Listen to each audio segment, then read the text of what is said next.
যে ৰকিবুল হুছেইনৰ নেতৃত্বত চামগুৰি বিধানসভা সমষ্টিত কংগ্ৰেছ আৰু ইয়াত উত্থান নহয়। তাৰ প্ৰমাণ বিগত উপনিৰ্বাচনত আপোনালোকে ভালকৈ প্ৰত্যক্ষ কৰিছে। তাৰপিছত যদি আপোনালোকে পঞ্চায়ত নিৰ্বাচনো চাই দেখিব যে মানুহে পঞ্চায়ত নিৰ্বাচনত স্বতঃস্ফূৰ্তভাৱে কংগ্ৰেছত ভোট দিয়াৰ বিনিময়ত আজি আপুনি শিঙিমাৰী আঞ্চলিক পঞ্চায়তটো কওক, 12টা পঞ্চায়তেৰে গঠিত আঞ্চলিক পঞ্চায়তেৰে 9জনেই কংগ্ৰেছৰ এপি মেম্বাৰ আছিল।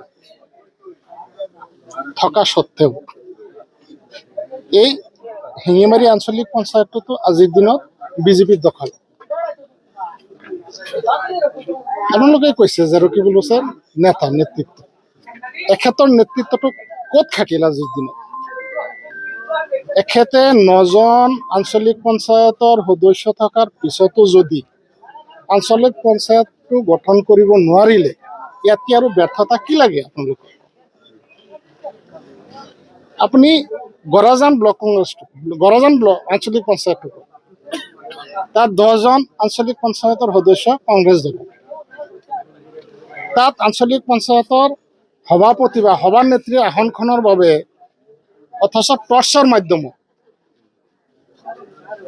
চূড়ান্ত কৰিবলগীয়া হয়। তাতকৈ আৰু ব্যৰ্থতাৰ কাৰণ কি হ'ব পাৰে আপোনালোকে কওক? ঠিক আছে, এইখিনি ব্যৰ্থতাটো জনাইছে। গতিকে ৰকিবুল হুছেইনৰ নেতৃত্বত কোনেও আজিৰ দিনত মানা নাই আৰু অনাগত দিনত নামানে, কোনোদিনও মানি নলয়। যদি আপোনালোকে প্ৰতিজন মানুহকে সোধে, আজি 99% মানুহে স্বীকাৰ কৰিব যে তানজিল হুছেইন এজন অযোগ্য প্ৰাৰ্থী ইয়াত চামগুৰি বিধানসভা সমষ্টিৰ কাৰণে। কোনোদিনো যোগ্য নহয়, যাৰ পৰিপ্ৰেক্ষিতত আজি 21জন মানুহ সমষ্টিত ওলাই আহিবলগীয়া হয়। আৰু ইতিমধ্যে প্ৰকাশ পাইছে, আমাৰ হেৰি হ'ল 3 দিন বৈঠকৰ অন্তত আমি এটা সিদ্ধান্তত উপনীত হৈছোঁ যে 21জনৰ প্ৰাৰ্থিত্ব বিচৰা 21জন প্ৰাৰ্থীৰ ভিতৰত আজি আমাৰ 17জনেও আকৌ আমি উদ্ধ কৰিছোঁ যে আমাতকৈ আৰু কোন যোগ্য আছে। আজি নামখিনিও প্ৰকাশ পাইছে যে হাতীচুং কলেজৰ আমাৰ অধ্যাপক নিকিবুৰ ৰহমান ছাৰ, আজি ডক্টৰ আৰিফুদ্দিন আহমেদ, আজি অধিবক্তা ৰাছেল আহমেদ, আজি আনাৰুল ইছলামৰ নামটো আহিছে, আমাৰ শ্বহীদুৰ ৰহমান ছাৰ, এডভোকেট প্লাছ শিক্ষক।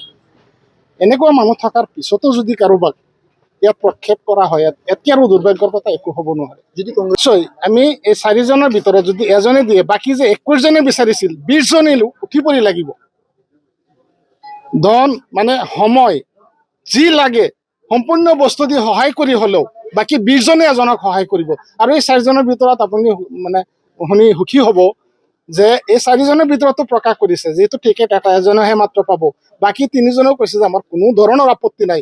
আমি আৰু 20জনে এইটোও স্বীকাৰ কৰি আছোঁ আজিৰ দিনত যে আমাৰ কাৰো কোনো ধৰণৰ দ্বিমত নাথাকিব যদি আমাৰ ইয়াৰ ভিতৰত কাৰোবাৰ এজনক প্ৰক্ষেপ কৰা হয় টিকেট দি। এইটো ৰকিবুল হুছেইন নিজেই হয়তো অৱগত হ'ব, ইয়াত কোনো বিজেপিৰ এজেণ্ট নাই। তেওঁ এখেতে এটা কথাই ভাবে যে চামগুৰি সমষ্টিত যদি কোনোবাই ৰকিবুলৰ পৰিয়ালৰ বিপক্ষে মাত মাতে, এই মানুহজনে আজি কংগ্ৰেছৰ এণ্ট্ৰি হৈ যায়। আৰু আপুনি চাব যে যোনে আজি তানজিল হুছেইন বা ৰকিবুল হুছেইনৰ পৰিয়ালক কংগ্ৰেছৰ হৈ সমৰ্থন কৰে, এই মানুহখিনি আজি চাব বিভিন্ন মানে ব্লক কংগ্ৰেছী কওক, মণ্ডল কংগ্ৰেছী কওক, আজি বুথ কংগ্ৰেছী কওক, সেইসকলক মানে অধিষ্ঠিত হৈ আছে। আজি যোনসকলে নিজৰ বিবেচনাখিনি ইয়াত দাঙিব ধৰিছে, শুদ্ধ কথাকে ক'ব বিচাৰিছে, আৰু সেই মানুহখিনিক ইয়াত কোনো ধৰণে স্থান দিয়া নাই কৰিছে। আপুনি কথাখিনি ভালকৈ প্ৰত্যক্ষ কৰিব, চাব মই কথা কোৱা সঁচা কৈছে নে মিছা। আপুনি বিচৰা বাতৰি পাব কেৱল নিউজ 18 এপত। নিউজ 18 এপ ডাউনলোড কৰিবলৈ স্কেন কৰক এই QR কোড। গুগল প্লে ষ্টৰতো পাব এই নিউজ 18 এপ।